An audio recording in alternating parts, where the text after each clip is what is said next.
Snow queen. ಒಂದಾನೊಂದು ಕಾಲದಲ್ಲಿ K ಮತ್ತು ಗೇರ್ಡಾ ಎಂಬ ಇಬ್ಬರು ಸ್ನೇಹಿತರಿದ್ದರು.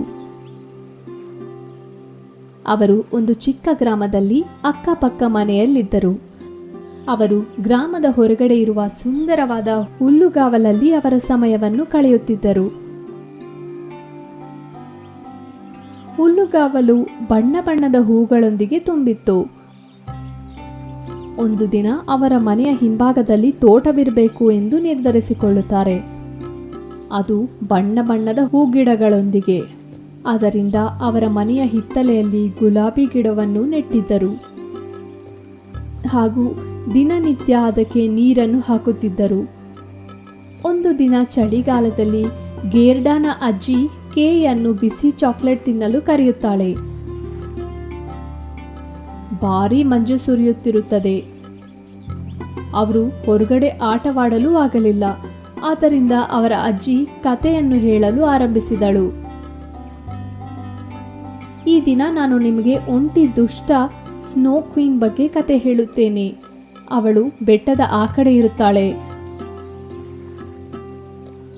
ಅವಳು ತುಂಬ ಕ್ರೂರಿ ಮತ್ತು ಚಿಕ್ಕ ಮಕ್ಕಳನ್ನು ಅಪಹರಣ ಮಾಡಿ ಅವಳ ಆಳುಗಳಾಗಿ ಮಾಡಿಕೊಳ್ಳುತ್ತಾಳೆ. ಆದರೆ ಕೆ ನಗುತ್ತಾ, ಸ್ನೋ ಕ್ವೀನಾ? ಓ, ನಾನಿದನ್ನು ನಂಬೋದಿಲ್ಲ. ಬಾ ಗೇರ್ಡಾ, ನಾವು ಹೊರಗಡೆ ಹಿಮದಲ್ಲಿ ಆಟವಾಡೋಣ. ಸ್ನೋ ಕ್ವೀನ್ ಅಜ್ಜಿ ಕತೆ ಹೇಳುವಾಗ ಹಾಯ್ದು ಹೋಗುತ್ತಾಳೆ. ಆಗ ಕೇಯಿನ ಅಭಿಪ್ರಾಯವನ್ನು ಕೇಳಿಸಿಕೊಳ್ಳುತ್ತಾಳೆ. ಓ, ಇವನು ನನ್ನ ನಂಬಲ್ವಾ? ನಾನು ನನ್ನ ಮಂಜಿನ ಬಾಣದಿಂದ ಅವನನ್ನು ಹೊಡೆಯುತ್ತೇನೆ. ಅವನು ಬಾಗಿಲು ತೆಗೆದ ತಕ್ಷಣ ಅವನ ಕಣ್ಣಲ್ಲಿ ಏನೋ ಬಿತ್ತು. ಅವನು ಕಣ್ಣನ್ನು ಉಜ್ಜುವಾಗ ಇದ್ದಕ್ಕಿದ್ದಂತೆ ಅವನ ಎದೆಯಲ್ಲಿ ಹಿಡಿದುಕೊಳ್ಳುತ್ತೆ ಹಾಗೂ ನೋವಿನಿಂದ ಅಳುತ್ತಾನೆ. ಅವನ ಕಣ್ಣು ಮತ್ತು ಹೃದಯದಿಂದ ಎಲ್ಲ ಪ್ರೀತಿನೂ ಹೊರಟು ಹೋಗುತ್ತೆ. ಅವನ ನಡವಳಿಕೆನೇ ಬದಲಾಗ್ಬಿಡುತ್ತೆ. ಗೇರ್ಡಾ ಕೇಳುತ್ತಾಳೆ, ಏನಾಯ್ತು ಕೆ ಅಂತ? ಎಲ್ಲ ಸರಿನಾ ಅಂತ? ನನ್ನಿಂದ ದೂರ ಹೋಗಿ ನಿನ್ನ ಕೆಲಸವನ್ನು ಮಾತ್ರ ನೋಡ್ಕೋ ಅಂತ ಅವನು ಮನೆಗೆ ಹೊರಟು ಹೋದನು.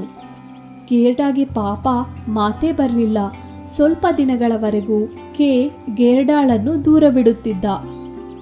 ಅವಳು ನೆಟ್ಟಿದ ಗಿಡಗಳನ್ನು ಸಹ ನೋಡಲಿಲ್ಲ. ಒಂದು ದಿನ ಗೇರ್ಡಾ ಕೆ ಹೊರಗಡೆ ಹೋಗುವುದನ್ನು ನೋಡಿದಳು.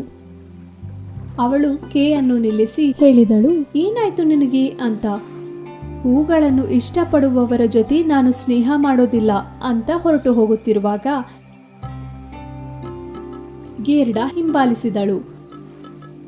ಸ್ವಲ್ಪ ಸಮಯದ ನಂತರ ಕೆ ಚಿನ್ನದಲ್ಲಿ ಅಲಂಕಾರ ಮಾಡಿ ಕುದುರೆಯನ್ನು ಕಟ್ಟಿರುವ ಒಂದು ಗಾಡಿಯಲ್ಲಿ ಕುಳಿತಿರುವ ಸುಂದರವಾದ ಹುಡುಗಿಯ ಜೊತೆ ಮಾತನಾಡುವುದನ್ನು ನೋಡಿದ. ಕೆ ಅದರಲ್ಲಿ ಕುಳಿತುಕೊಂಡ ತಕ್ಷಣ ಅದು ಗಾಳಿಯಲ್ಲಿ ಹಾರಿಹೋಯಿತು.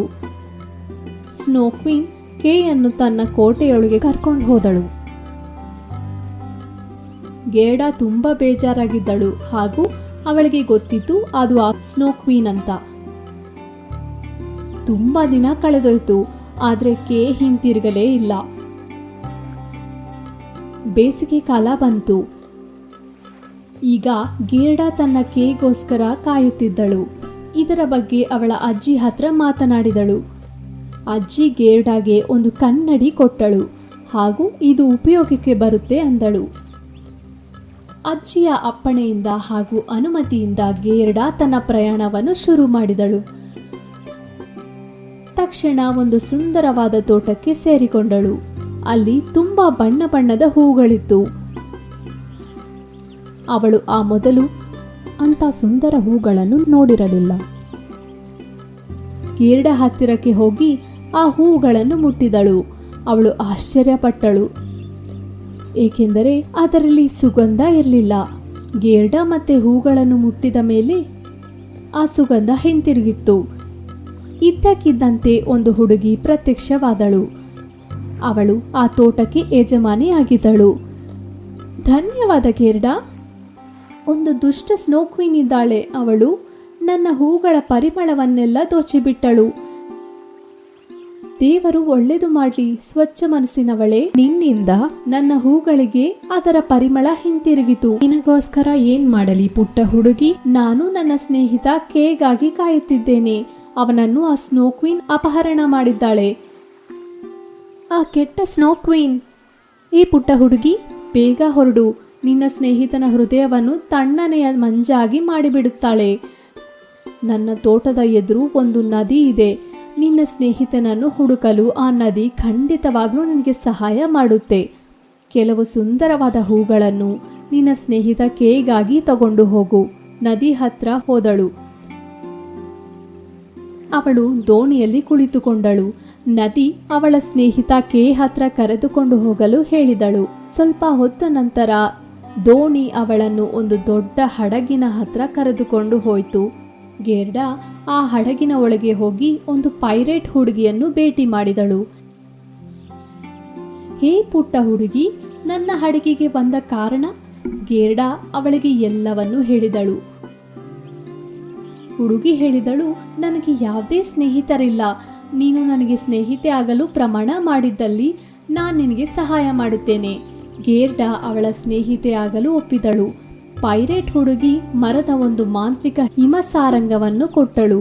ಅವಳು ಗೇರ್ಡಾಗೆ ಹೇಳಿದಳು, ಈ ಹಿಮಸಾರಂಗ ಸ್ನೋ ಕ್ವೀನ್ನ ಕೋಟೆ ಹತ್ರ ಕರೆದುಕೊಂಡು ಹೋಗುತ್ತೆ ಅಂತ.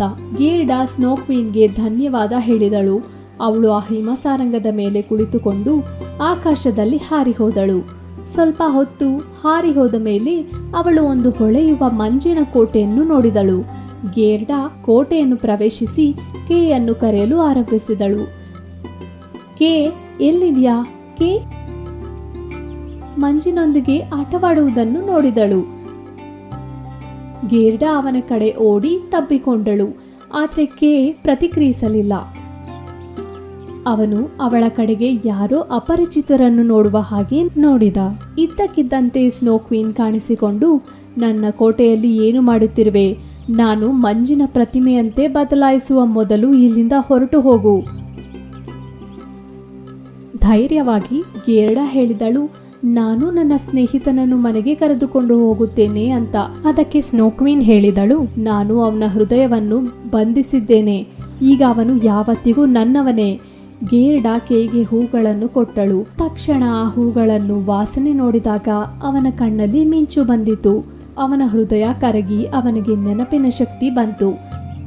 ಅವನು ಗೇರ್ಡಾಳನ್ನು ಖುಷಿಯಿಂದ ತಬ್ಬಿಕೊಂಡ. ಇದನ್ನು ನೋಡಿದ ಸ್ನೋ ಕ್ವೀನ್ಗೆ ತುಂಬಾ ಕೋಪ ಬಂದು ಅವಳು ಹೇಳಿದಳು, ನೀವು ನನ್ನ ಕೋಟೆಯನ್ನು ಬಿಡಕ್ಕಾಗಲ್ಲ, ನಿಮ್ಮಿಬ್ಬರನ್ನು ಶಪಿಸುತ್ತೇನೆ ಅಂತ. ಗೇರ್ಡಾ ತನ್ನ ಅಜ್ಜಿಯ ಮಾಂತ್ರಿಕ ಕನ್ನಡಿಯನ್ನು ನೋಡಿಸಿ ಹೇಳಿದಳು, ಓ ಸ್ನೋ ಕ್ವೀನ್, ನಮ್ಮನ್ನು ಹೋಗಲು ಬಿಡು. ನಾನು ನಿನಗೆ ಮಾಂತ್ರಿಕ ಕನ್ನಡಿಯನ್ನು ಕೊಡುತ್ತೇನೆ. ಆ ಕನ್ನಡಿಯ ಸಹಾಯದಿಂದ ಯಾರ ಹತ್ತಿರವಾದರೂ ಮಾತನಾಡಬಹುದು. ಹಾಗೂ ಈ ಥರ ಮಾಡಿದ್ದಲ್ಲಿ ನೀನು ಯಾವತ್ತಿಗೂ ಒಂಟಿ ಆಗಲ್ಲ. ಹೌದು, ನೀನು ಯಾವಾಗ ನೆನೆಸ್ಕೊಂಡ್ರು ಕೆ ಅನ್ನು ಭೇಟಿ ಮಾಡಬಹುದು. ಸ್ನೋ ಕ್ವೀನ್ ಅದಕ್ಕೆ ಒಪ್ಪಿ ಅವನನ್ನು ಬಿಟ್ಟು ಬಿಟ್ಟಳು. ಗೇರ್ಡಾ ಮತ್ತು ಕೆ ಇಬ್ಬರು ಸಂತೋಷದಿಂದ ಮನೆಗೆ ಹಿಂತಿರುಗಿದರು.